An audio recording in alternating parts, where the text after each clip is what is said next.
Entretanto, chegou o 25 de Abril. O seu professor foi nomeado Primeiro-Ministro. Olha, essa história é engraçadíssima. Eu não fazia ideia nenhuma do 25 de Abril, de que ia haver a revolução. Aliás, eu era presidente das Companhias Reunidas de Gás e Eletricidade. Tinha sido convidado pelos belgas para presidente e era presidente das companhias. Quando fui para as companhias, encontrei lá instalado um coronel da reserva, que era o coordenador de segurança das Companhias Reunidas de Gás e Eletricidade, da SACOR, da Companhia das Águas, da Companhia Nacional de Eletricidade e da Petroquímica. Bom, esse homem estava perfeitamente a par de tudo o que se desenrolava. E até tinha uma coisa engraçada, sabendo que eu era uma pessoa contra a situação, ele recebia todos os panfletos, dávamos não sei de onde, que saíam contra a situação e dávamos para eu ler. Ele é que fazia junto de mim propaganda contra a situação. Bom, e estava sempre a par.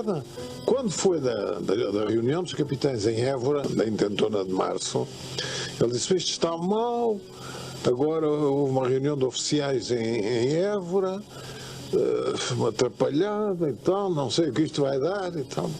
E continuámos pacatamente, sim.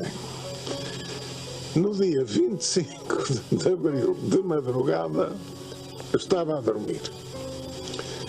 Parece uma das empregadas lá em cima com o telefone, diz: Sr. Doutor, é o senhor engenheiro da Companhia do Gás, tem muita necessidade de falar consigo. Então traga lá, ligue lá o telefone.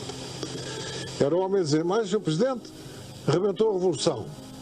Rebentou a Revolução, mas que Revolução?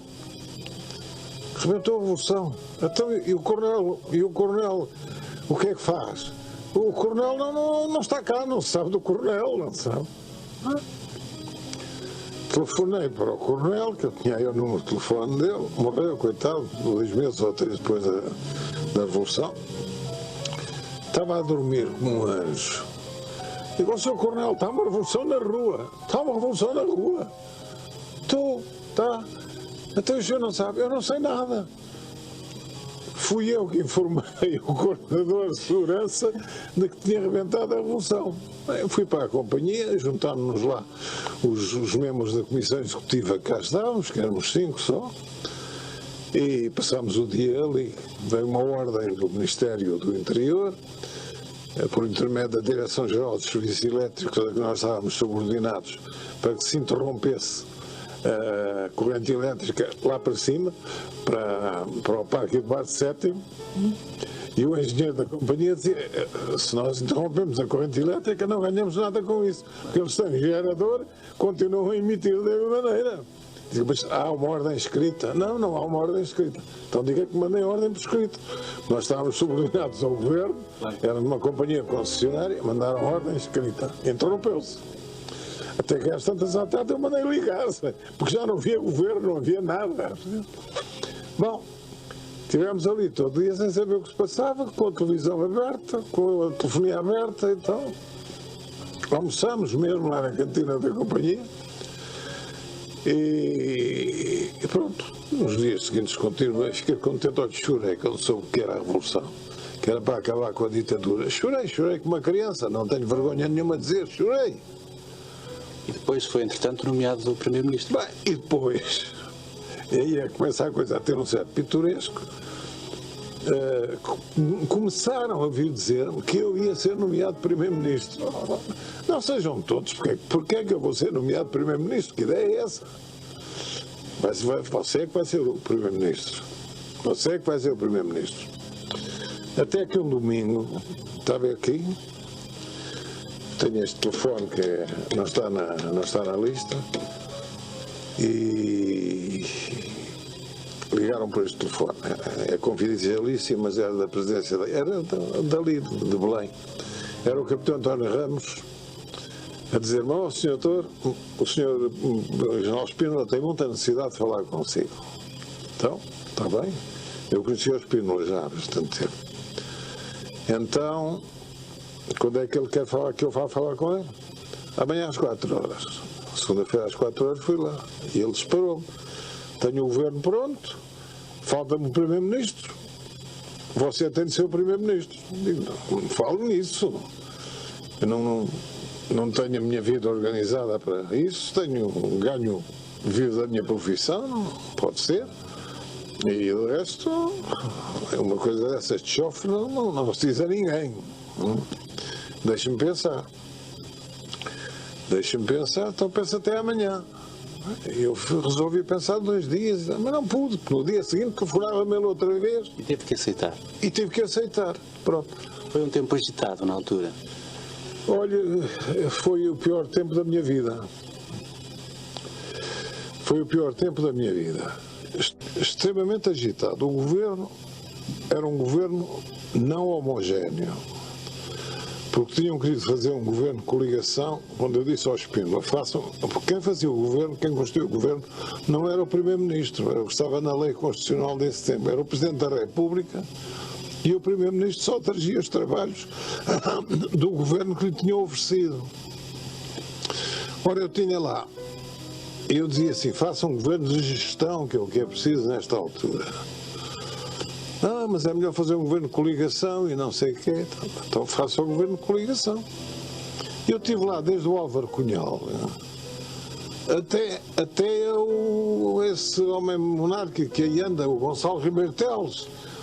Estava tudo isso, a Pintacilo estava no meu governo. Havia então alguma confusão? Devo dizer-lhe que nas reuniões do Conselho de Ministros havia às vezes divergências. Pois cada um tinha a sua opinião sobre o problema que se colocava e tal. Havia muitos problemas a resolver, muitos. Havia divergências. Eu tentava solucioná-las, mas é uma justiça que eu nunca deixo de fazer ao Cunhal, é esta. É que quando a coisa estava perfeitamente numa situação quase de impasse, o Cunhal encontrava sempre uma solução de equilíbrio que todos acabavam por aceitar. É um político extraordinário. Acha que o Partido Comunista Português devia ser chamado também a contribuir no governo? Quando eu era Primeiro-Ministro veio cá o Mitterrand e o Deferre, vieram cá. Foram visitar. Estavam um bocado preocupados por haver comunistas no governo. Era o Álvaro Cunhal e mais o Avelino Gonçalves, que era o Ministro do Trabalho, que era um sindicalista, um empregado bancário do Porto, que tinham metido lá. E o Mitterrand às tantas disse, mas você não se preocupa pelo facto de ter comunistas no governo? Digo, bom, não sei porque é que você me faz essa pergunta, quando você agora constitui em França a União de Esquerda, socialistas e comunistas. Se você lá anda de braço dado com eles, não sei porque é que estranha que eu aqui tenha 2 ministros comunistas num governo, onde estão numa minoria flagrante, não é? Olha, na altura, quais foram os problemas mais difíceis que teve que enfrentar nesse período? Tive logo de entrada uma greve dos Correios. Passados 2 ou 3 dias não havia Correios, não havia telefones, não havia coisa nenhuma. Eu disse, não pode ser, nós não podemos estar sem comunicações. Chamei o chefe de Estado-Maior-General das Forças Armadas, que era o Costa Gomes, e disse ao Sr. General, nós temos de ocupar militarmente os Correios para acabar com isto. Oh, diabo, isso é uma coisa complicadíssima.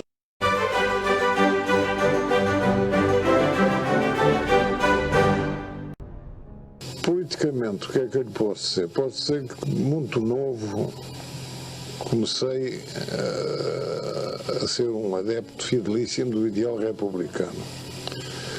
Estava ainda na faculdade, criei com outros rapazes a Liga da Mocidade Republicana, isto em pleno regime democrático ainda. Vem a Revolução, vem o 28 de Maio, rebenta a Revolução de 3 de Fevereiro no Porto, 27, e 7 de Fevereiro de 27 aqui em Lisboa. Arranja-se um grupo de advogados para defender os revolucionários. Eu estava na primeira linha desses advogados e continuei sempre realmente a exercer a propaganda republicana. Muitas vezes ia para uma sessão qualquer, começava a falar, a Pio dizia: o senhor não pode continuar, e eu dizia: então não posso continuar, viva a República. Dava-se um viva a República e acabava-se, vinha-me embora. O Sr. Professor chegou a defender muitos revolucionários portugueses. Muitíssimos. Eu comecei por defender os chefes da Revolução de 7 de Fevereiro, o general Sousa Dias e o coronel Freire. O Sousa Dias foi chefe da Revolução, Freire era o chefe de Estado-Maior, era o coronel.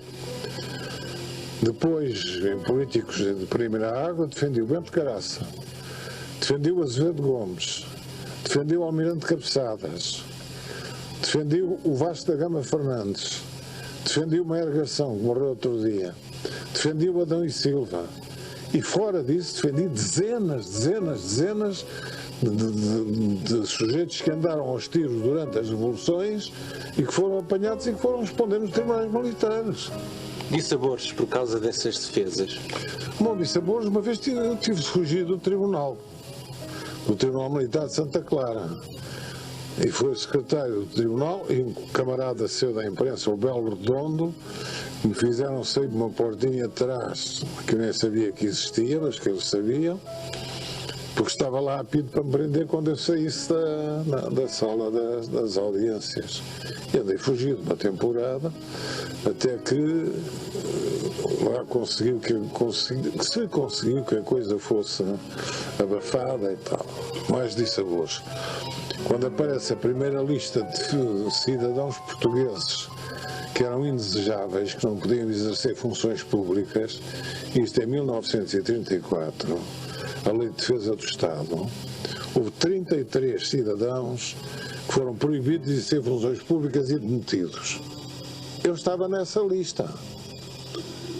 Exatamente na altura em que tinha feito o meu doutoramento, em que tinha concorrido para a faculdade.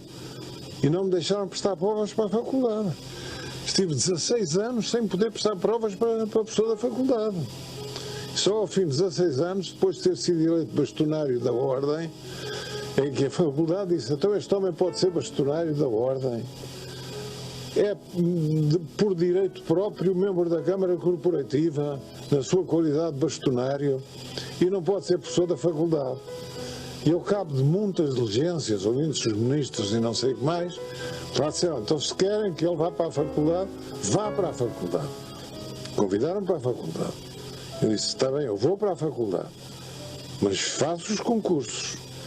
E sendo contratado como professor catedrático logo, fiz concurso professor catedrático contratado para professor extraordinário, quer dizer, para baixar de categoria, e depois para professor catedrático logo a seguir. De maneira que já vê que fui um bocadinho marcado. E foi um homem corajoso? Fui e ainda sou, se for preciso, ainda sou. Foi, e portanto foi e é naturalmente, porque nessas coisas havia necessidade de facto de muita coragem, não só, e de muita inteligência para defender casos desses. Eu não sei se muita inteligência, de muita coragem, havia necessidade. Muita coragem, sobretudo. Muita coragem, sobretudo. Esses julgamentos dos processos da Revolução de Fevereiro, eu fui-los tanto no Tribunal de Santa Clara, como no Forte da Trafaria, na Trafaria. Um deles foi feito na capela do Forte da Graça, em Elvas. O do general Sousa Dias e do coronel Freire tinham medo que se levantasse para aí alarido por causa desse julgamento, pregaram com o tribunal para Elvas, e eu fui para Elvas fazer o julgamento. E como não havia outra instalação, fizemos o julgamento numa capela. Eu tinha companheiros de defesa nesse processo, o general Tamarini Barbosa e o coronel Plínio Silva, que eram oficiais, mas também marcados já politicamente como adversários, um oficial do Exército, que era o defensor ocioso, que era também formado em Direito, uma pessoa muito inteligente e muito honesta, mas andei a correr o país a fazer julgamentos desses.